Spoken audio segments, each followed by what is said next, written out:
கர்த்தருடைய நாமத்தில் உங்களை மகிழ்ச்சியோடு வாழ்த்துகிறேன். கர்த்தர் உங்களோடு இருப்பாராக, உங்களை ஆசீர்வதிப்பாராக. ஒருத்தருக்கு சுகர் கம்ப்ளைண்ட் வந்தது. ஆனால் அவருக்கு ஒரு ஆசை என்னென்னா, தனக்கு சுகர் கம்ப்ளைண்ட், அதாவது சர்க்கரை நோய் பிரச்சனை இருக்கிறது எல்லாருக்கும் தெரிஞ்சிடக்கூடாது. நண்பர்களுக்கு, உறவினர்களுக்கெல்லாம் இந்த சர்க்கரை நோய் எனக்கும் வந்துச்சு அப்படிங்கிற உண்மை தெரியக்கூடாதுன்னு அவர் ஆசைப்பட்டார். அதனுடைய விளைவு என்னென்னா, இவர் யாராவது டீ கொடுத்தா சர்க்கரை போடாதீங்கன்னு சொல்ல மாட்டார். டீ கடையில் போனால் சர்க்கரை போடுமான்னு கேட்டால் போடுப்போம் அப்படிம்பார்.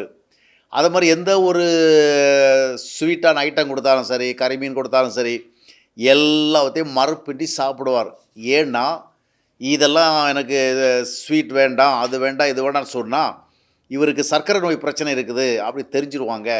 அப்படிங்கிறதுக்காக என்ன பண்ணான்னா, எல்லோரும் போல் நார்மலாக சாப்பிட்டார். ஆனால் அவருக்கு ஒரு நாள் திடீர்னு எதிர்பாராத விதமாக நடந்து போகிறவள கால் ஒரு கல் மேலே இடித்து காயம் உண்டாயிடும். அவருக்கு சுகர் கம்பெனியில் இருந்ததுனால அந்த கால் பிரச்சனை அதிகமாகிடுச்சு. அதுக்கு பிறகு இவரால் ஒன்றும் பண்ண முடியலை. வேறு வழி இல்லாமல் எதாவது ஆயின்மெண்டெல்லாம் போட்டு பார்த்தாரு, ஒன்றும் ஹீல் ஆகலை.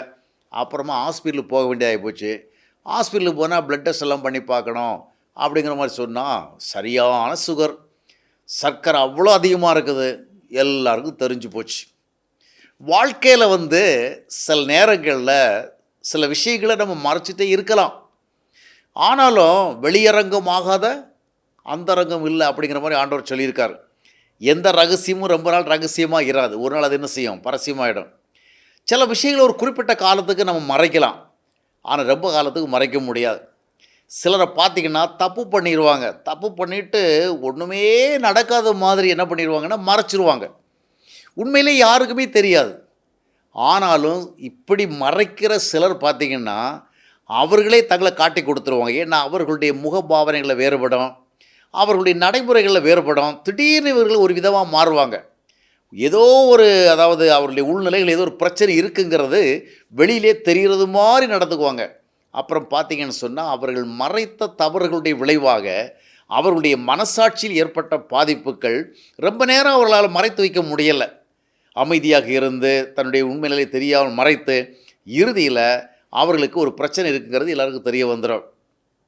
அருமையானவர்களே, வேதம் அதுதான் சொல்லுது, தன் பாவங்களை மறைக்கிறவன் வாழ்வடைய மாட்டான், அவளை அறிக்கிட்டு விட்டு விடுகிறவனோ இரக்கம் பெறுவான்.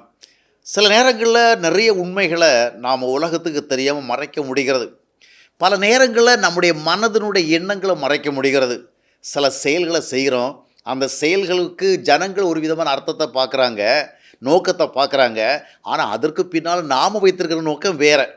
ஆனால் நாம் கச்சிதமாக மறைக்க முடியுது. ஆனாலும் ஒரு உண்மை என்னவென்றால், எந்த மறைக்கப்பட்ட விஷயங்களும் ஒரு நாள் வெளியே வருவதற்கு வாய்ப்புண்டு. அதனால் அது வெளியே வருகிற பொழுது தெரிந்து அது ஒரு பெரிய ஒரு பிரச்சனையாக மாறாதபடிக்கு அந்த உண்மையை அறிந்திருக்கிற நாம் என்ன செய்யணும்னா, அதை ஆண்டவருடைய சமூகத்தில் அறிக்கையிடணும். சிலர் ஜெபத்தில் எல்லாம் சொல்லுவாங்க, தன்னுடைய தவறுகளெல்லாம் சொல்லுவாங்க. ஆனால் அந்த தவறுகளை அகற்ற மாட்டாங்க. தன் பாவங்களை மறைக்கிறவன் வாழ்வடைய மாட்டான், அவற்றை அறிக்கையிட்டு விட்டு விடுகிறவன்.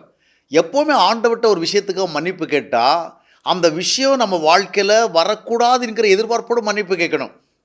ஒரு தவறை குறித்து நம்ம ஜெபம் பண்ணோம், அந்த தவறை வாழ்க்கையில் தொடரக்கூடாதுங்கிற எண்ணத்தோடு நம்ம ஜெபம் பண்ணோம். அப்போ ஆண்டவர் அதற்கான கிருபை தருவார். எனவே வாழ்க்கையில் மறைந்திருக்கின்ற சில காரியங்கள், அவைகளை நாம் மனதிலே வைத்து கொண்டிருக்கிறதல்ல, ஆண்டவரிடத்தில் அவைகளை மனம் திறந்து பேசி அது தொடர்பாக இருக்கிறதான பிரச்சனை நீங்கத்தக்கதாக ஆண்டவருடைய கிருபையை தேட வேண்டும். அவ்விதமாக தேடுகிற பொழுது நிச்சயமாக ஆண்டவர் உதவி செய்வார். எனவே தவறுகளை மறைக்க முடிகிறது, நம்முடைய உண்மையான காரியங்களை உலகம் தெரியாதபடிக்கு வைத்துக்கொள்ள முடிகிறது என்கின்ற ஒரு சிந்தனையின் அடிப்படையில் தவறுகளை மறைத்து கொண்டே வாழாமல் ஆண்டவரிடத்தில் மனம் திறந்து பேசுவோம், உண்மைகளை சொல்லுவோம். அதுபோல் இனி நம்முடைய வாழ்விலே மற்றவர்கள் இது போன்ற தவறுகளை பார்ப்பதற்கே வாய்ப்பில்லாதபடிக்கு, அந்த தவறுகளுக்கு நேராக செல்ல விடாதபடிக்கு தேவ கிருபையை நாம் ஆண்டவருடைய சமூகத்தை தேடி பெற்றுக்கொள்ள வேண்டும். நிச்சயமாக ஆண்டவர் அதற்கு நமக்கு உதவி செய்ய வல்லவராக இருக்கிறார்.